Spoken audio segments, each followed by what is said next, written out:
असं वाटतंय का तुला? नाही ग बाळा, मी तुझ्यासाठी बोलले. त्यात मी काही चुकीचं केलेलं नाही. मग मला बरं वाटल्यावर बाबा काय रिॲक्ट करतील याची भीती वाटते. नाही,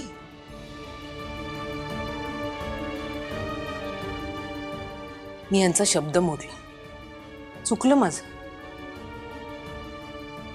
त्यासाठी ते सांगतील ते करायला मी तयार आहे. त्यात भीती काय बाळगायची? मग काय एवढी अपसेट आहेस? बोल आई.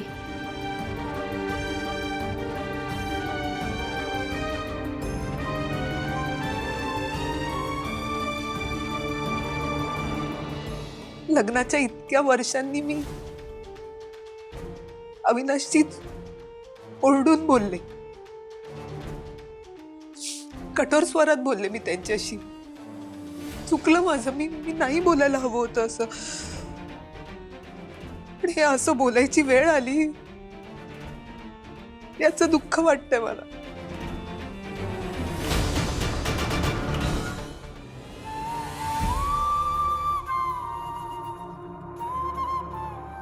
आई, तू वाईट वाटून घेण्याची काहीच गरज नाहीये.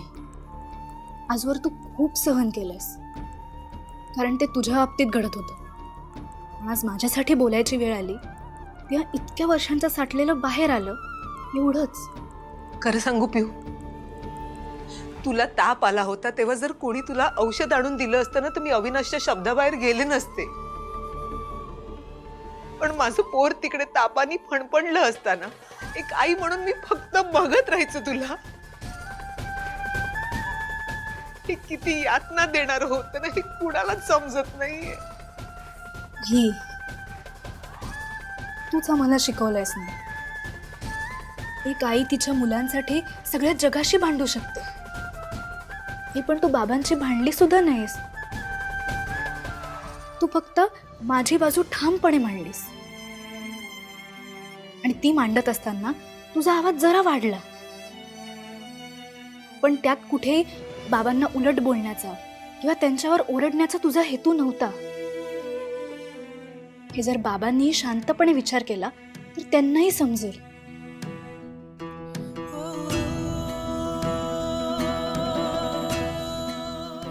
हे तू जितका जास्त विचार करशील ना, तितकं तुझ्या मनातलं गिल्ट आणखी वाढेल.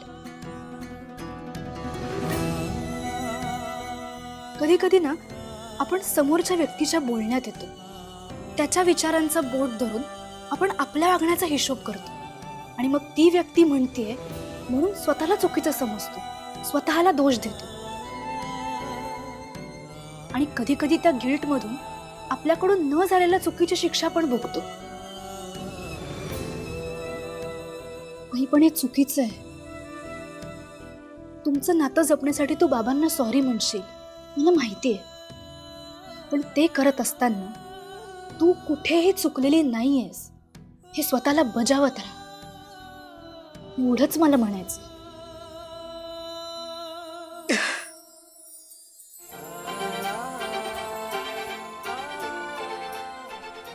मोठ्यांसारखं बोलतेस ग तू. ती समजूतदार आणि कोणी झालीये माझी पिहू. मग मुलगी कोणाची आहे मी?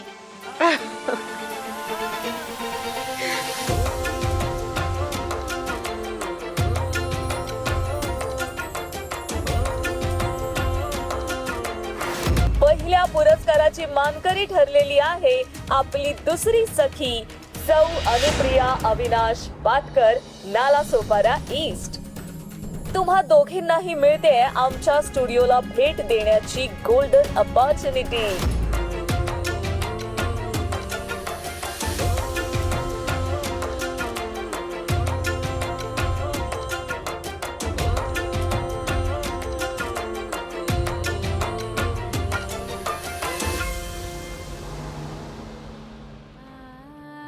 काय झालंय?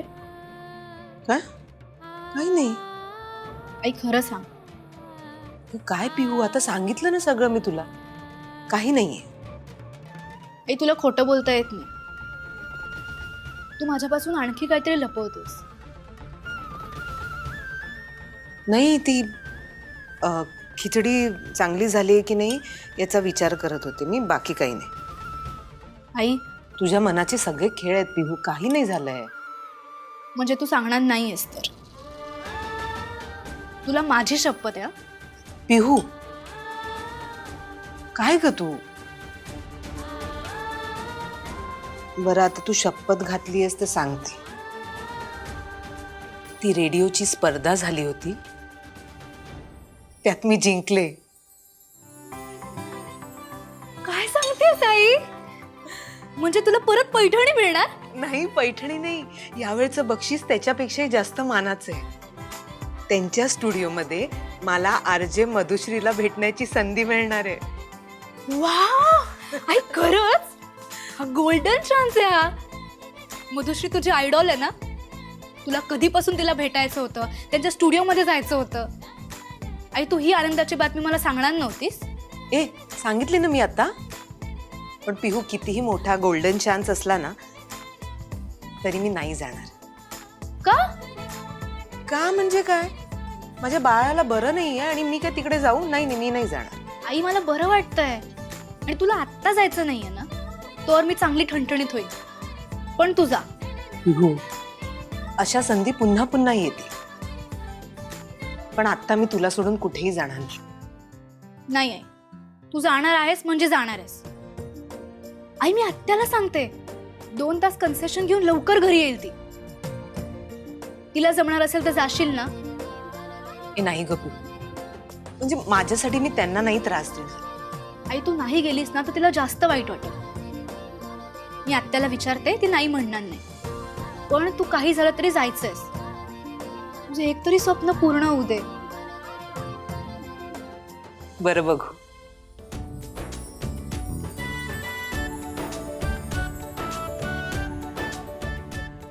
आई, एक सांगायचं राहिलं. सांग ना बाळा.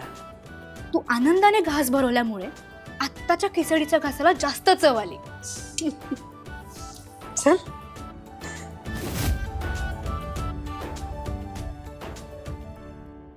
मी पण बघते तुझं हे स्वप्न कसं पूर्ण होत आहे ते.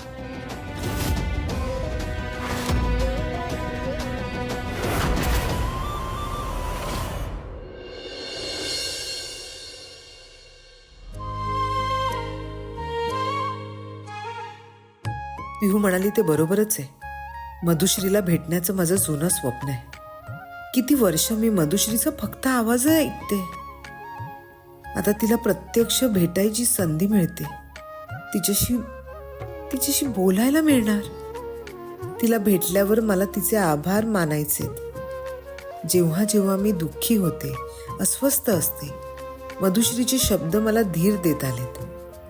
पण हे सगळं तेव्हाच शक्य आहे जेव्हा अविनाश मला तिकडे जायची परवानगी देते.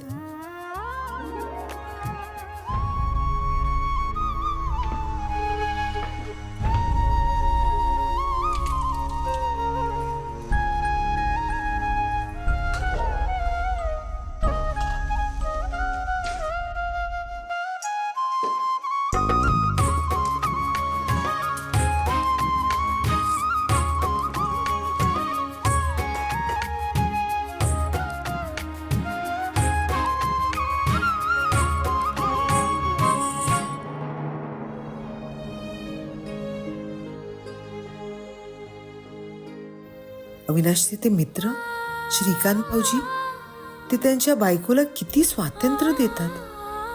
अश्विनीताईंचं मत, त्यांच्या आवडीनिवडी विचारात घेतात, त्यांना प्रोत्साहन देतात. अविनाशने सुद्धा माझ्या मनाचा, माझ्या स्वप्नांचा थोडाफार विचार करायला हवा असं मला नेहमी वाटतं. अविनाश सध्या माझ्यावर इतके रागावले आहेत की ते मला जायला परवानगी देतील असं वाटत नाही. तरी पण एकदा त्यांचा मूड बघून बोलून बघते. एवढी चांगली संधी पुन्हा पुन्हा चालून येणार नाही.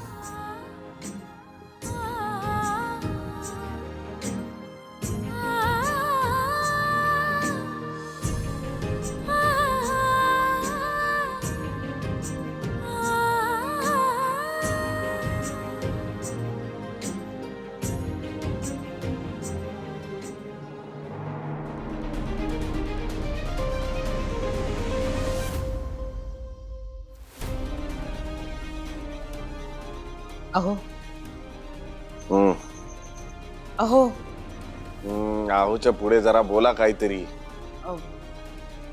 नाश्ता करायला येत आहे ना? एवढं संपवून आलो.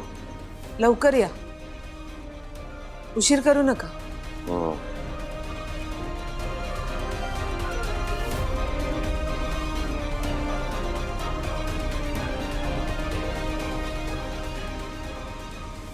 पिऊचा ताप उतरलाय का?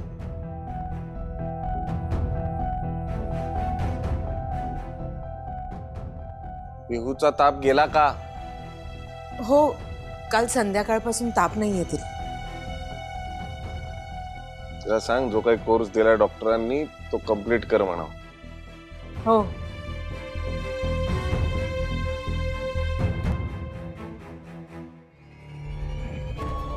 काय करू, यांचा मूड आता बरा दिसतोय. रेडिओ स्टेशनला जाण्याबद्दल बोलू का यांच्याशी? पण हे आता चिडले तर?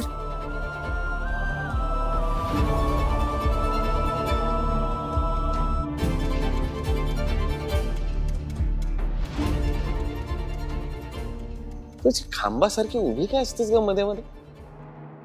तिला जाऊन सांग जो गोळ्यांचा कोर्स दिला ना डॉक्टरनी तो पूर्ण कर. हो. अहो ते मी एक हॅलो, बोल. अच्छा अच्छा, आलो आलो, बाहेर आलो. एकच मिनिट. अरे चावी गाडीलाच आहे. एक मिनिट थांब, एक मिनिट थांब.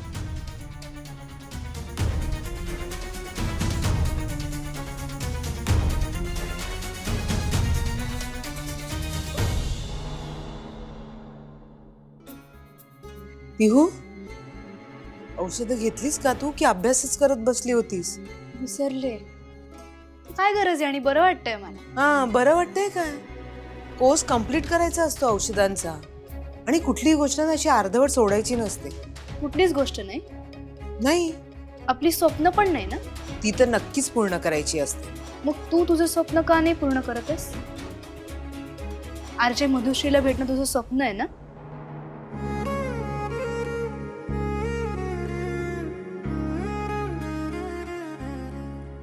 पिहू, मी खूप प्रयत्न केले बाबांशी बोलण्याचा, म्हणजे त्यांच्यासमोर विषय काढण्याचा खूप प्रयत्न केला, पण नाही नाही, पण बिण काही नाही. तू आता डायनिंग टेबलवर त्यांना विचारणार आहेस आणि रेडिओ स्टेशनला जायची परमिशन मिळणार आहेस. ओके? आई, तू जर नाही विचारलंस तर मधुश्रीचा कार्यक्रम ऐकणं बंद कर. पिहू, नाही ना जमणार? मग आता एवढी हिम्मत करायची. प्रॉमिस कर मला.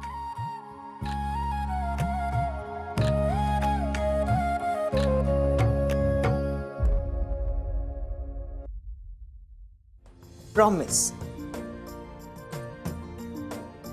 मी नाश्ता घेऊन येते, मग गोळ्या घे. तर जाऊ मी? हो. जाते. हा.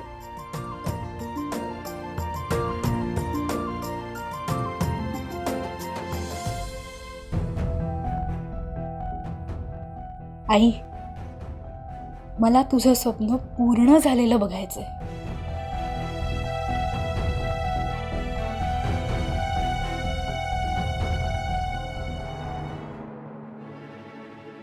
आज आई चक्क देवाच्या पाया पडतात. आई, आई काय झालं? काय ग? देवाच्या पाया वगैरे पडतायत, टेन्शन आलंय का तुम्हाला? मला कसलं टेन्शन असणार ग? रेवतीची काळजी वाटते.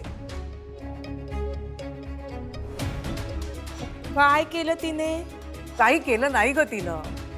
इतक्या दिवस शेजार पाजारच्या बायका चौकशी करायच्या, रेवतीचं लग्न कधी करताय, लाडू कधी खायला घालताय, जावई कधी आणताय. पण आता मग आता काय झालं? आता खोचकपणे विचारतात ग. रेवतीचं लग्न मोडलंय, तिच्याशी लग्न कोण करणार? हे काळजीपोटी नाही, मला हिणवण्यासाठी बोलतात. आई, नाही म्हणजे मी तुम्हाला इतके दिवस नाही बोलले काही, पण माझ्या पण माहेरचे ना मला सतत आडून आडून हीच गोष्ट विचारतात. काय करणार ना आता, म्हणजे कोणाला आपण काय उत्तर देत राहणार सतत? एकदा का रेवतीचे दोनाचे 4 हात झाले ना, की मी जबाबदारीतून मोकळी झाले ग बाई. तिचं लग्न करून द्यायचं म्हणजे तो पण एक प्रश्नच आहे. व झालेल्या लग्नाचा 25 लाखाचा खड्डा पडलाय. आता आपण परत एवढे पैसे कुठून उभे करणार आहोत आई? रेवतीचं लग्न तर ठरू दे, पैशाचं काय? माझा अवी कुठूनही पैसे आणेल मग. फोन दे ग.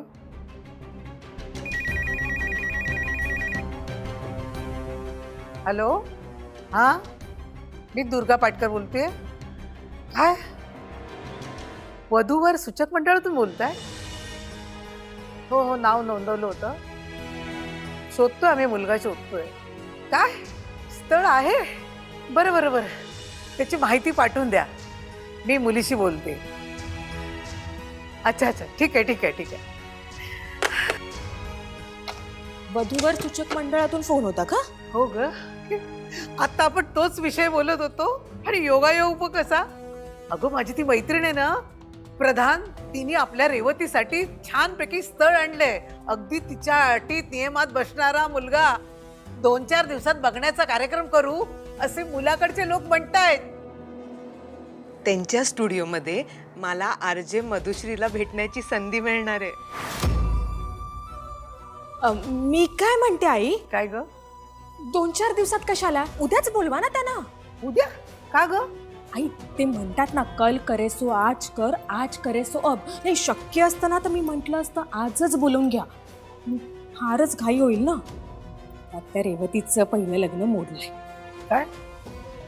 नाही म्हणजे त्यात तिची काही चूक नव्हती आई, पण लोक आपल्याच मुलीला चुकीचं म्हणणार. मग उगाच ही गोष्ट एकाची 2 होऊन त्या स्थळापर्यंत गेली तर? नाही म्हणजे आपण कशाला चान्स घ्यायचा आई? तुम्हाला काय वाटतंय? एका दिवसात तयारी कशी काय करायची? आहे ना तुमची लाडकी सून. अगं ते नाही ग, रेवतीच्या मनाची तयारी कशी काय करायची? तिचं काय आई, तिला करू ना आपण तयार. पण आई मला विचाराल ना तर पण हातचं स्थळ घालूया नको. नाही म्हणजे बघा ना, ह्या 3-4 दिवसात त्यांनी जर दुसरं स्थळ बघितलं तर, आणि त्यांना मुलगी पसंत पडली तर? मुलगा आवडला नाही तर आपण नकार देऊच शकतो आई. पण त्या प्रधानबाई म्हणत होत्या ना की आपल्याला हवं तसं स्थळ आहे. मग आई आपण हे स्थळ कशाला हातचं जाऊ द्यायचं? बरोबर आहे तुझं म्हणणं. मी प्रधानबाईशी आत्ताच बोलून घेते. दे फोन दे.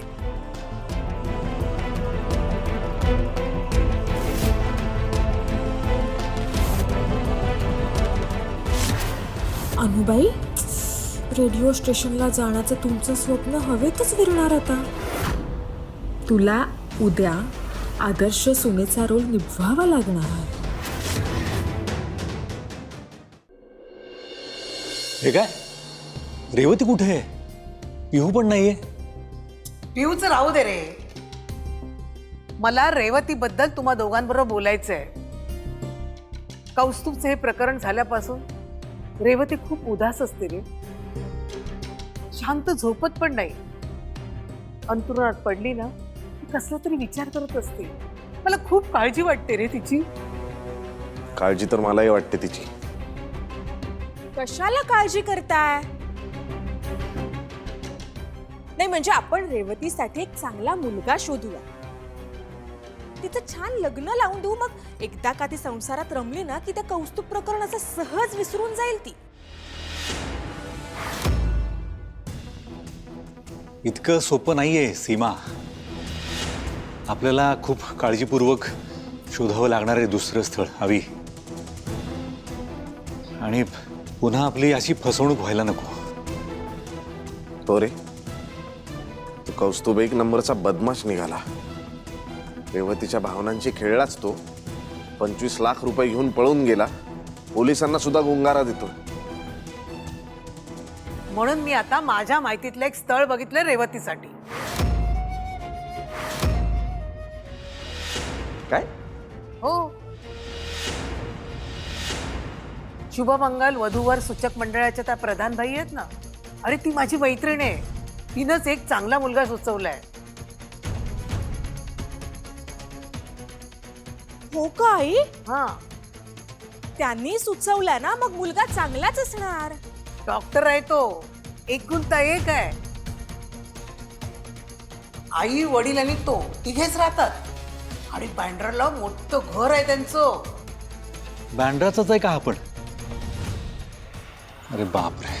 हो, पण त्याचं स्वतःचं घर आहे, स्वतःच्या मालकीचं खरं. श्रीमंत घरातला मुलगा आहे आणि आपल्या रेवतीच्या सगळ्या अटीमध्ये बसणारा आहे.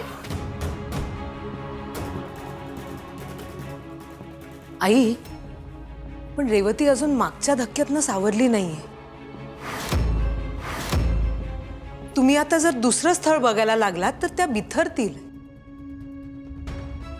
लग्नाला त्यांचा होकार मिळवण्यासाठी आपल्याला त्यांची आधी मानसिक तयारी करावी लागेल. आली मांजरी सारखी आडवी आली. अगं किती विघ्न संतोषी आहेस ग तू.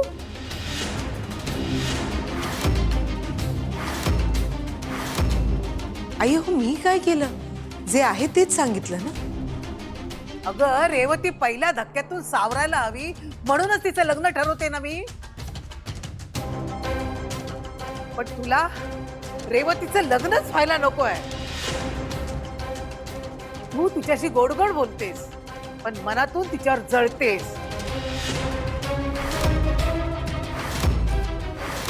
म्हणून प्रत्येक वेळी काही ना काही खोड काढतेस. आई, अगं अनु का जळेल रेवतीवर? उगीच काही बोलू नकोस तू.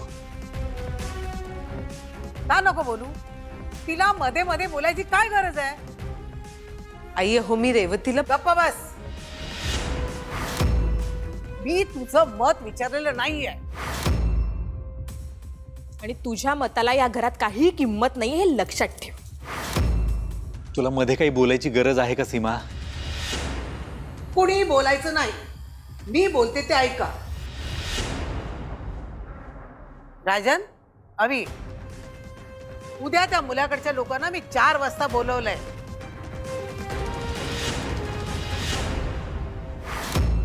उद्या 4 वाजता? हो, उद्याच 4 वाजता. आणि मी ठरवलंय.